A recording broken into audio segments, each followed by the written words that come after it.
오늘은 바울의 회심 두 번째 부분입니다. 사울이 예수님을 만나 회심하였으나 사람들은 그를 쉽게 믿어주지 않았습니다. 왜냐하면 회심은 항상 그에 대한 대가를 지불해야 되기 때문입니다.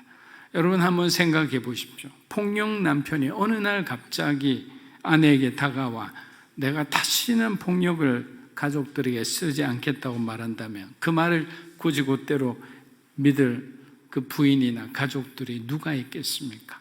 사울은 사울대로 지난 과거의 잘못에 대한 대가를 앞으로 치루어야 합니다. 그것은 당연한 일입니다. 아무리 이방인을 위한 거룩한 사도로 부름받았지만 그는 그의 과거의 모습과 행동을 통해 상처받고 고통받았던 사람들에게 회개하고 용서를 빌어야 하는 겁니다.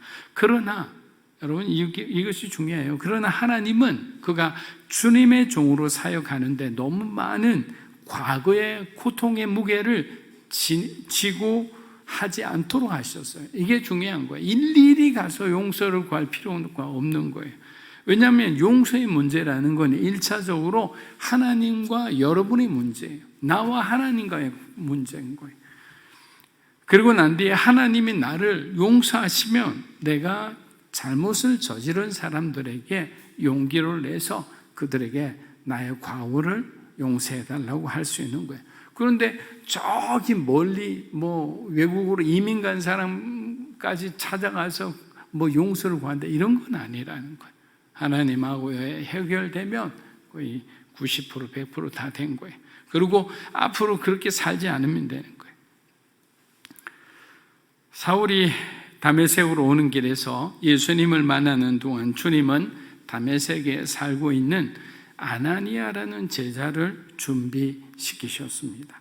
예수님이 사울을 만나주지 않았다면 아나니아는 어떻게 되었을까요? 아나니아도 사울의 손에 붙잡혀 예루살렘으로 끌려가 심한 박해를 받았을 거예요. 그러니 기본적으로 사울을 향한 아나니아의 마음도 그리 좋지 못했다라고 우리는 생각할 수 있습니다. 그러나 아나니아는 순종의 사람이었습니다. 자신의 생각보다 하나님의 뜻을 항상 먼저 앞세우는 사람이었습니다. 여러분, 우리가 주님의 제자가 되기 위해서 가장 중요한 것이 우리가 여러 가지 생각과 계획들이 있잖아요. 그런데 하나님께 하나님께서 우리에게 다른 길을 제시한다면 그 길을 갈 수 있는 사람이 진정한 그리스도인이요 그리고 참된 주님의 제자예요. 우리가 잘 아는 바울 사도도 마찬가지예요. 자기가 가고 싶었는데 하나님께서 환상으로 마게도니아인의 환상을 보여주니까 스바나로 가지 않고 마게도니아 쪽으로 간 거예요.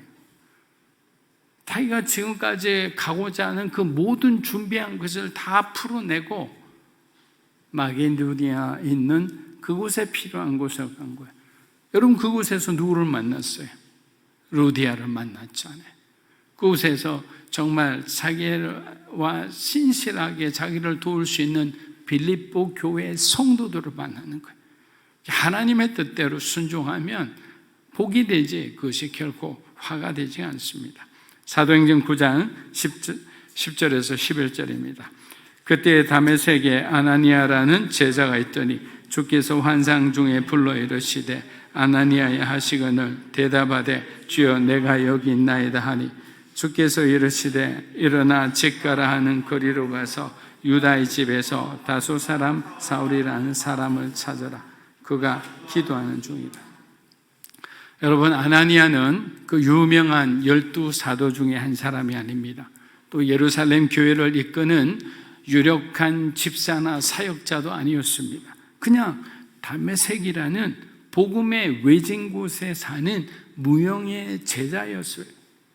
사랑하는 여러분, 하나님께서는 우리들 각자에게 필요한 소명을 주시고 그 소명이 어떤 소명이든지 하나님의 입장에서는 똑같이 소중하게 여긴다는 거예요. 수도권에 있는 그 대형 교회의 목회자와 섬에 있는 작은 노인들을 향해서 목회하는 그 목회자와 하나님은 차이가 없는 거예요. 똑같은 목회자의 소명이고 똑같은 영혼 구원을 위해서 부름받은 목회자이기 때문에. 그런데 우리는 차별하는 거예요. 우리는 그 사람을 더 대단하다고 생각하는 거예요. 그 사람이 더 실력이 있다고 생각하는 거예요. 그런데 그 사람 보고 섬에서 한 달만 살아보라고 해보세요. 도망갈 겁니다. 그냥 헤엄쳐. 그 정도로 하나님은 우리에게 맞는 그 소명을 주시고 그 소명이 우리의 소명이라는 거예요. 허드슨 테일러에게는 중국 선교가 평생의 비전이었습니다. 리빙스턴 선교사님에게는 아프리카 선교가 주님께 받은 일생의 소명이었습니다. 저는 아나니아의 일생의 가장 큰 소명은 바로 사울을 만나는 것이라 생각합니다. 이방인을 위한 선교사가 되려는 그의 진정한 회심을 돕는 누군가가 있어야 되잖아요. 바로 아나니아가 그의 회심을 돕는 그 중요한 사역을 하나님으로부터 위임받은 거예요. 내가 하고 싶은 것을 한 것이 아니라 하나님께서 사울이 바울이 되도록 하는데 아나니아라는 사람을 쓴 거예요. 위대한 사람도 아니었다 했잖아요. 아나니아는 사울이 있는 유다의 집으로 서둘러 갔습니다. 하나님의 말씀처럼 그는 기도하고 있었습니다. 여러분, 가장 연약하고 어려울 때 도와주는 사람이 여러분에게 가장 소중하고 여러분의 인생에 가장 기억나는 사람들입니다.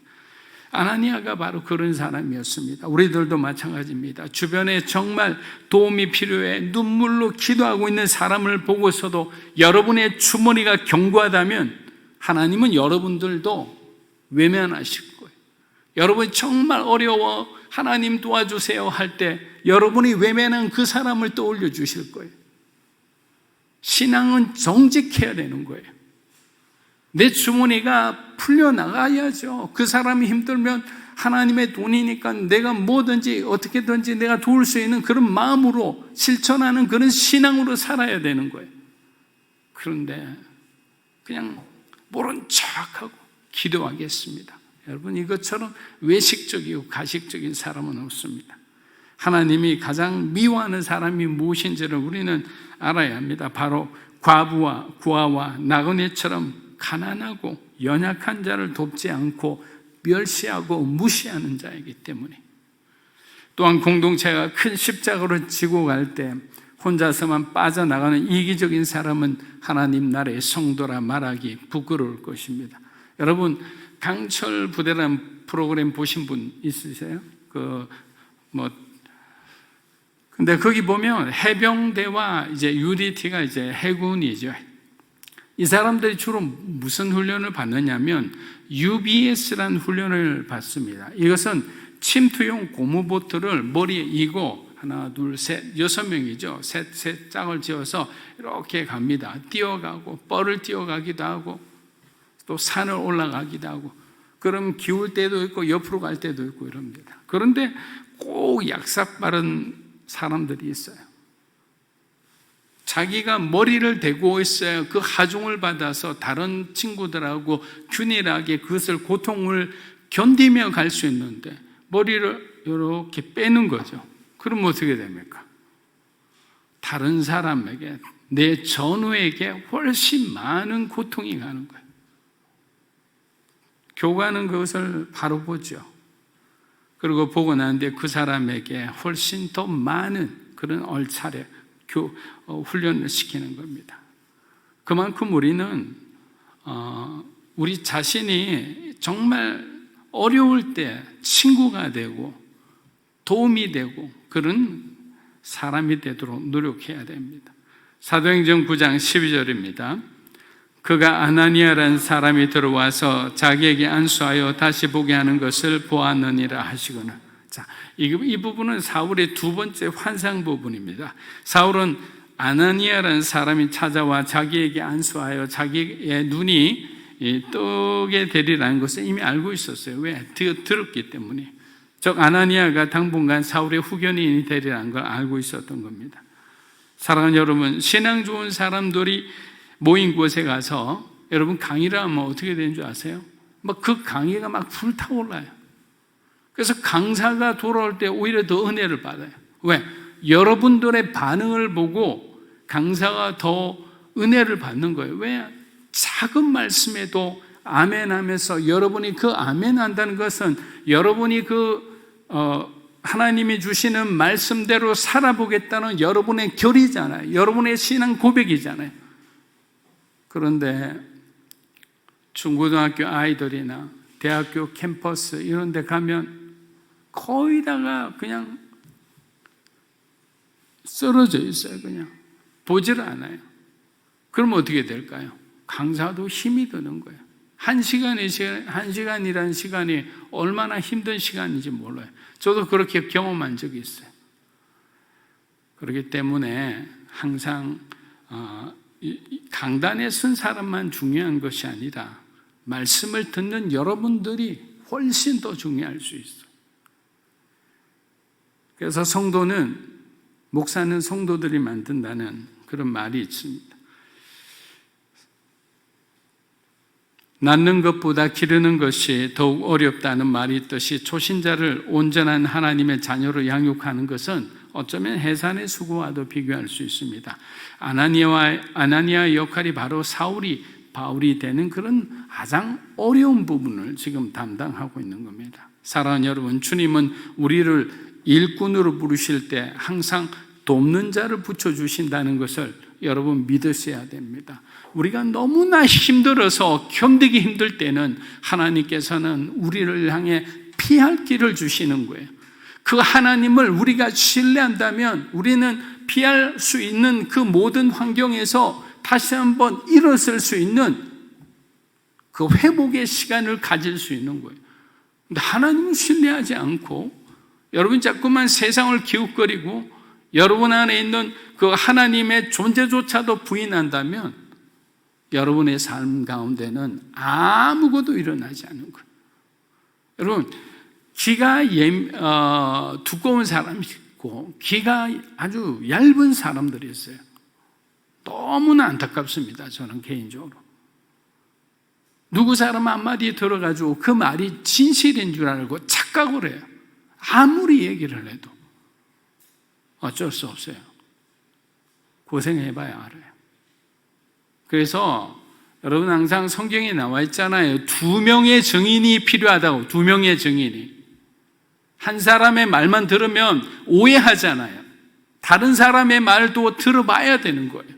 그래서 이쪽 편에 있는 사람의 이야기도 듣고 저쪽 편에 있는 사람에도 듣고 조금 더 객관적으로 이 두 사람을 바라보는 사람의 말을 들어봐야 가장 올바른 결정을 내릴 수가 있는 거예요. 특히 교회는 그래요. 교회 안에서 그냥 함부로 누구 험담하거나 그렇게 하는 거는 안 좋은 일이에요.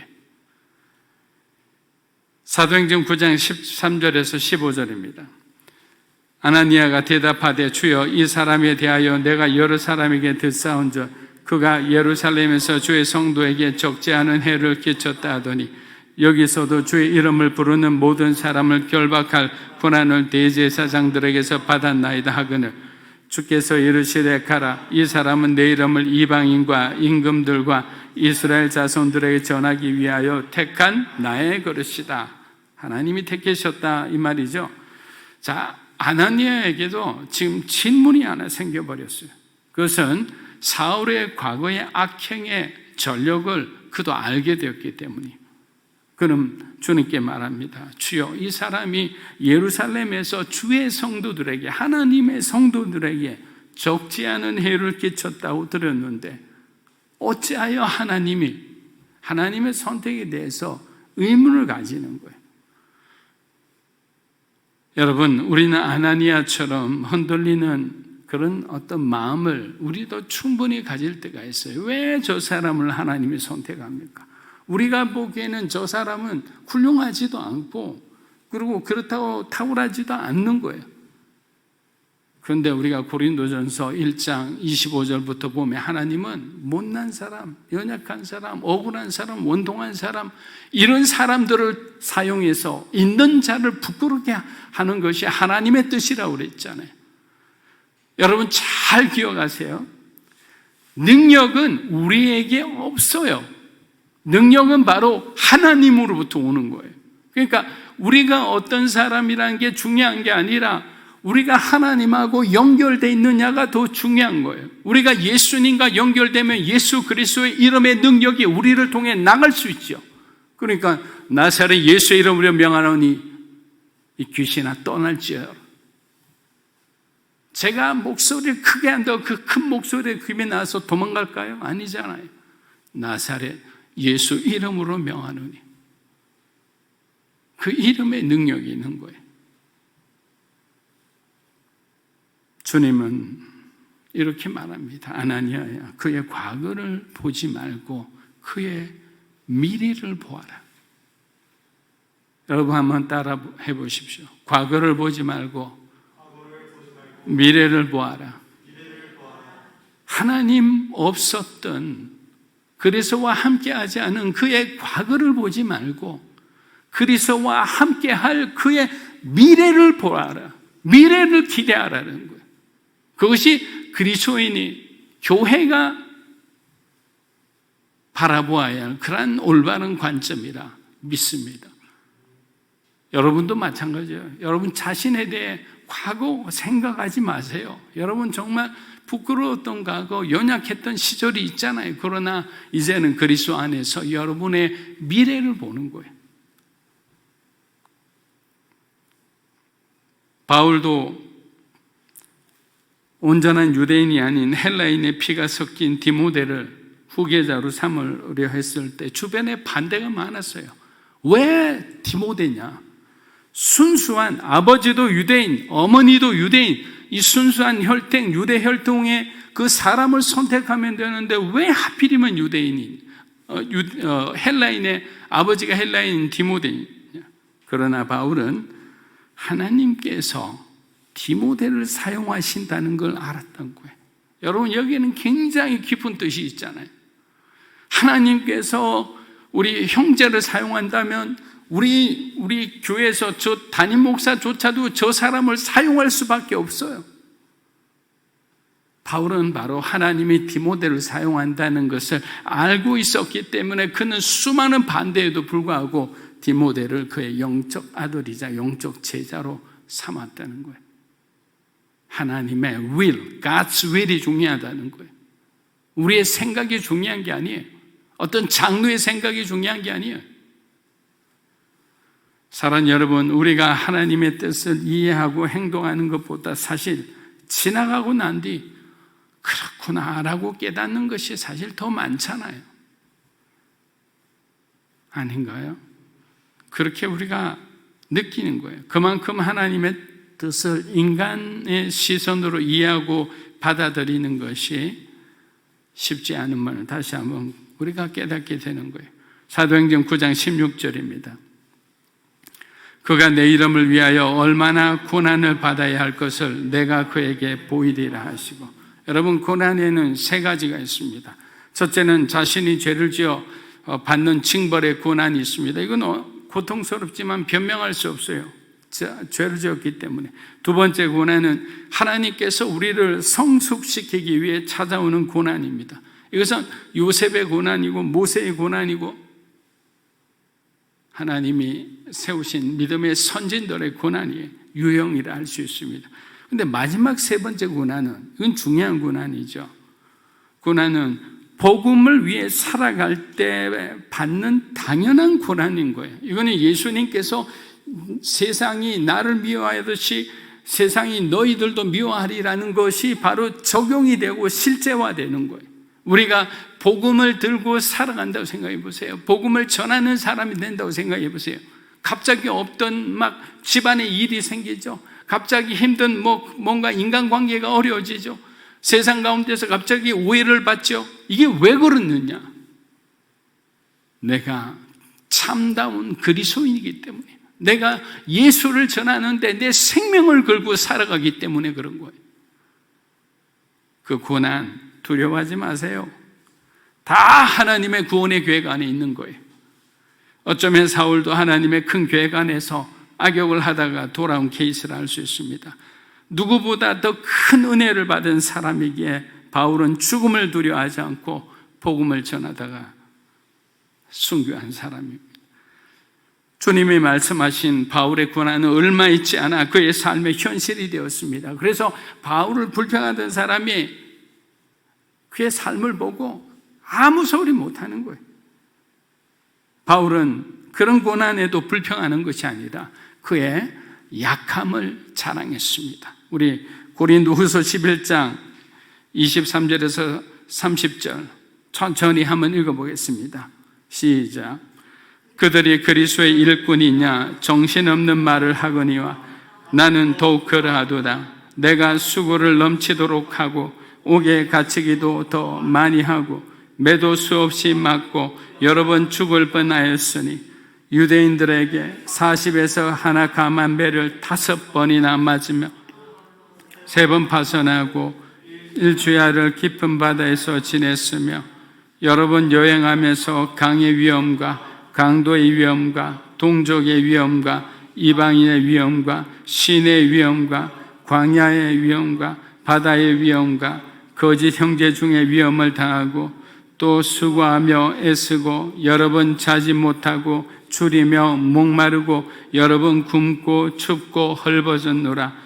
이외 일은 고사하고 아직도 날마다 내 속에 눌리는 일이 있으니 곧 모든 교회를 위하여 염려하는 것이라. 누가 약하면 내가 약하지 아니하며 누가 실족하게 되면 내가 애타지 아니하더냐. 내가 부덕불 자랑할진대 내가 약한 것을 자랑하리라. 아멘. 바울 사도는 어떤 사도들보다 고난이 깊고 사역이 왕성했기에 그를 시기하고 그의 마음의 중심을 의심하는 사람들이 많았어요. 그러나 그의 이러한 고백을 듣고 난 뒤에는 할 말이 없어요. 자기는 이 정도로 아무리 고생해도 이 정도로 고생한 사람은 없었기 때문에. 이유는 뭐 때문입니까? 복음을 전하는 과정에 일어난 모든 일이에요. 바울은 자신의 육체의 고난보다 더 마음에 염려하는 것이 뭐였습니까? 바로 28절에 보면 교회를 위하여 염려하는 거예요. 자기가 두들겨 맞고 아프고 오해받고 배고프고 막 굶주리는 그 모든 것은 아무것도 아니라는 거예요. 하나님의 교회가 자꾸만 이단들이 와서 흔들리고 사람들끼리 서로 편을 가르고 싸우고, 이것이 바울이 잠을 못 자게 하는 고통스러운 바로 그거였다는 거예요. 바울은 육체의 고난보다 더 마음에 염려하는 것이 바로 교회였습니다. 하나님의 교회가 겸손히 주님을 섬기며 교회가 본질에 충실하는 것이 바로 사도 바울이 꿈꾸던 교회가 아닐까 생각해 봅니다. 사도행전 9장 17에서 18절입니다. 아나니아가 떠나 그 집에 들어가서 그에게 안수하여 이르되, 형제 사울아, 예수께서 나를 보내어 너를 다시 보게 하시고 성령으로 충만하게 하신다 하니, 즉시 사울의 눈에서 비늘 같은 것이 벗어져 다시 보게 된지라. 일어나 세례를 받고. 여러분, 사도행전은 쉽게 말하면 성령행전입니다. 그래서 우리는 사도행전을 성령행전이라고 자신 있게 말하는 것은 성령 하나님의 그 모든 흔적, 그 역사가 드러나기 때문입니다. 그가 안수한 후 사울의 눈에서 비늘 같은 것이 이렇게 벗겨졌다 했어요. 아나니아가 안수 기도하기 전까지는 사울은 3일 날을 보지 못하고 그냥 있었어요. 그런데 기도하니까 비늘 같은 것이 벗겨졌다. 그런데 이 뜻이 뭐냐? 헬라어로 레포라는 뜻인데, 레포가 뭐냐? 비늘이란 껍질을 벗기다, 이런 뜻이에요. 이거는 의사인 누가 많이 사용한 독특한 의학 용어예요. 그냥 일반 용어가 아니고 의학 용어인데, 사울이 보지 못하도록 막고 있던 피부 조각들이 떨어졌다, 이 말이에요. 여러분, 우리들도 하지 말라고 해도 자기 혼자 이거 대박 난다고 혼자 투자했다가 망한 사람 보고 우리 뭐라고 합니까? 저 사람 저 눈에 뭐 씌었어, 이런 말 하잖아요. 눈에 뭐 씌었다는 것은 올바른 판단을 하는 상태가 아니다, 이 말이죠. 바로 사울의 삶이 그리했던 거예요. 이 비늘이 벗겨져야 되는 거예요. 비늘이 있는 동안은 그리스도인들을 핍박하고 그리스도인들을 죽일 수밖에 없는 사람들이 되는 거예요. 사울은 아나니아에게 세례를 받고 그리스도인이 되었습니다. 우린 여기서 한 가지 독특한 사실을 또한 발견할 수 있습니다. 보통 세례를 받고 성령 세례를 받는데 사울은 먼저 성령 세례를 받았다는 거예요. 그 말은 뭐냐? 하나님이 그를 먼저 선택했다는 거예요. 얼마나 급했으면 빨리 사울이 필요하기에, 그가 바울이 되어서 복음을 전해야 되는 그 수많은 사역들이 있기 때문에 성령께서 그를 먼저 부르신 겁니다. 말씀을 마무리합니다. 사도행전 9장 19절에서 21절입니다. 음식을 먹으며 강건해지니라. 사울이 다메섹에 있는 제자들과 함께 며칠 있을새 즉시로 각 회당에서 예수가 하나님의 아들이심을 전파하니 듣는 사람이 다 놀라 말하되 이 사람이 예루살렘에서 이 이름을 부르는 사람을